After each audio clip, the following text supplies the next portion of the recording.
Nah kalau gitu pertanyaan selanjutnya adalah sebenarnya bisa dicegah nggak sih dok? Nah. Gangguan kesehatan mental ini ya kan? Bisa dicegah nggak sih dok sebenarnya? Dan bagaimana caranya supaya kita tuh nggak terjeblos ke dalam gangguan kesehatan mental ini? Bisa, gangguan mental sama seperti gangguan yang lainnya tuh bisa kita cegah. Karena kan kita udah tahu nih tadi faktor-faktor pencetusnya apa saja gitu ya. Nah, untuk mencegahnya tentunya kita perlu belajar untuk bisa menerima diri kita apa adanya, belajar menerima situasi yang terjadi dalam kehidupan, belajar mengelola stres gitu ya, jadi mempelajari manajemen stres yang baik. Dan kalau misalnya nih kita dalam level sebagai orang tua gitu ya, perlu memberikan pengasuhan yang baik untuk anak supaya gangguan mental nggak terjadi nih pada anak kita gitu. Itu adalah cara-cara pencegahan. Jadi bagaimana kita mengelola stres, mengelola emosi, berkomunikasi dengan orang lain itu adalah cara-cara untuk bisa mencegah terjadinya gangguan mental gitu. Nah, terus pada saat pandemi kemarin tuh seperti tadi saya bilang kayak semua hal jadi tiba-tiba gitu, tiba-tiba hilang, rencana tiba-tiba tidak tercapai. Nah untuk kita sendiri gimana sih dok ngadepinnya, apalagi di 2021 ini kayaknya masih abu-abu gitu ya, maksudnya rencana apakah kita bisa melakukan rencana-rencana kita yang kemarin tertunda atau batal di 2021. Nah bagaimana cara kita menghadapinya bila hal-hal yang tidak diinginkan tiba-tiba terjadi lagi di 2021 dok? Oke.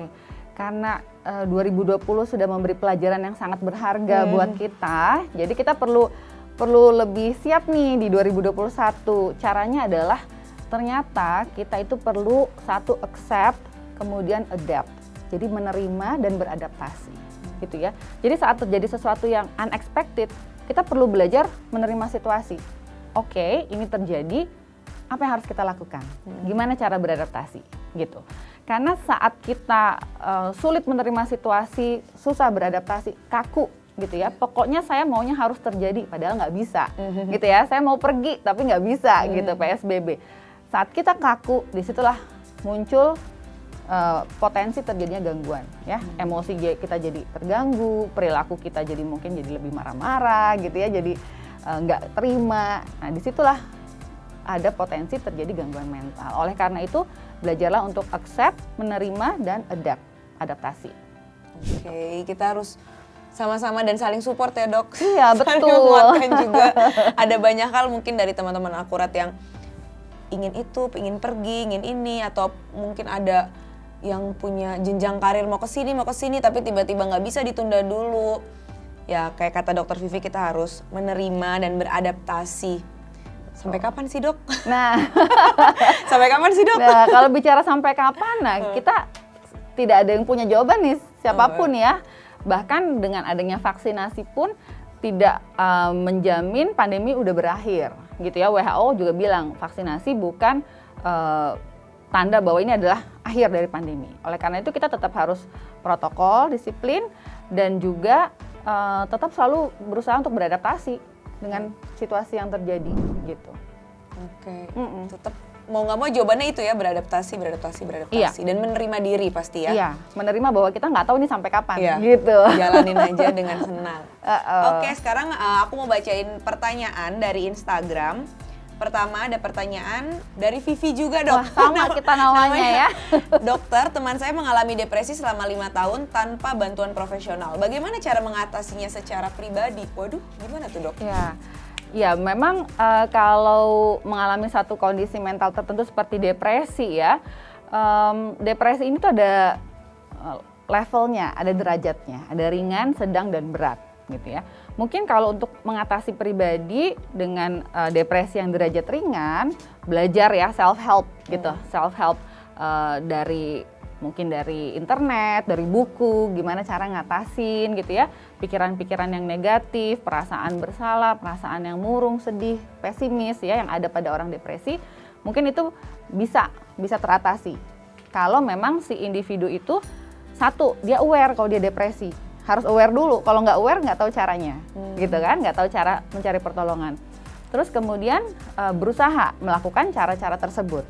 Nah tapi kalau depresinya itu sudah derajat sedang dan berat, apalagi sampai ada ide pikiran bunuh diri gitu ya, sudah mengganggu berbagai fungsi dalam kehidupan, misalnya relasi terganggu, pekerjaan terganggu, sekolah keganggu, otomatis butuh bantuan profesional. Supaya apa? Supaya nggak berlama-lama depresinya. 5 tahun kan lama, Iya, gitu ya. Dan bayangkan dalam 5 tahun apa yang mestinya bisa dia capai nih kalau dia nggak depresi, gitu. Jadi kalau tadi kayaknya Vivi tuh temennya ya, kan dia bilang temennya. Ya. Jadi Vi kalau memang concern gitu ya sama temen yang ngalamin depresi ini, mungkin bisa pelan-pelan ajak dia untuk konsultasi sama tenaga kesehatan profesional gitu. Karena mungkin 5 tahun bisa jadi tanda bahwa dia belum bisa mengatasi dengan sendiri gitu. Nah, masih menyambung pertanyaan tadi, Dok, dari pertanyaan dari aku mau nambahin. Kalau misalkan gini, bisa nggak sih misalkan aku punya teman dia depresi lah, aku temennya sih yang tadi itu depresi dia. Terus dia nggak mau dibawa ke psikiater misalkan. Terus bisa nggak sih aku yang bukan siapa-siapa ini membantu dia gitu, bisa nggak sih, Dok, kayak gitu? Atau memang harus perlu dibawa ke ahlinya? Biasanya sih memang kalau sudah nggak mau sama sekali ya, kadang-kadang temen atau keluarga tuh bisa datang berkonsultasi gitu. Karena kan harus spesifik dulu nih. Misalnya Irma punya temen, kan Irma mau bantu, tapi perlu tahu dulu nih spesifik masalahnya dia apa nih gitu yang sudah terjadi. Dan itu dikonsultasikan ke profesional sih baiknya. Jadi nanti dikasih tahu cara-caranya. Tailor made lah gitu ya.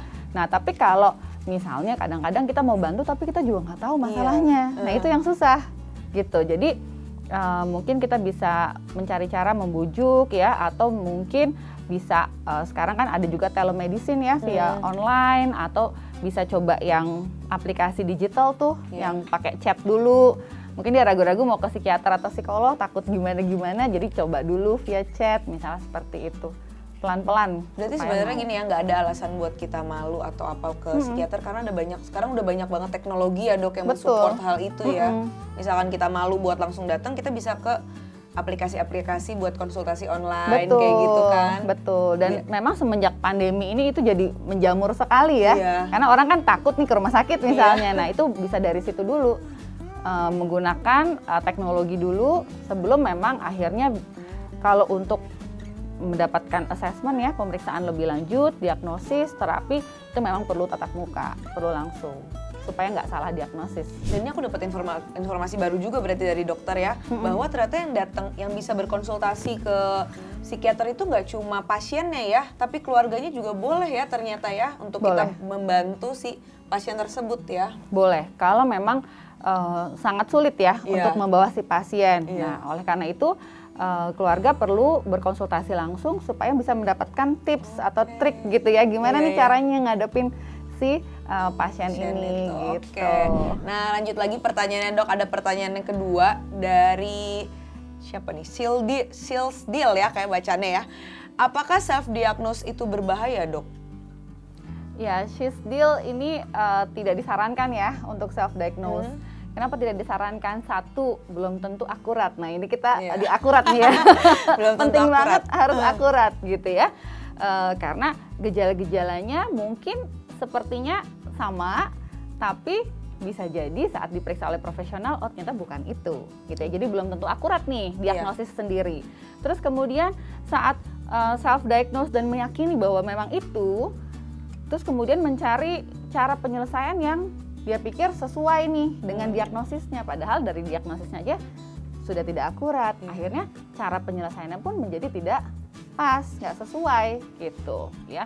Dan seringkali orang yang self diagnose juga jadi ada juga yang malah jadi tambah murung gitu ya. Wah, ternyata saya bipolar misalnya gitu. Dia baca-baca saya bipolar nih. Waduh, bipolar nih terapinya butuh waktu jangka panjang, wah jadi tambah galau sendiri, akhirnya tidak menyelesaikan masalah gitu. Jadi lebih baik sih tanya ke profesional untuk mendapatkan diagnosis yang lebih tepat. Nah, sekarang aku mau tanya lagi, kalau gitu apa bedanya kita membuat diagnosa sendiri sama mewaspadai diri kita sendiri? Gimana? Kadang-kadang kita ngerasa kayak ini adalah salah satu bentuk cara gue mewaspadai diri gue sendiri nih gitu. Gue baca ciri-cirinya kayak gini. Tapi ternyata itu kita salah, ternyata itu adalah self diagnose misalkan. Gimana ngebedainnya, Dok?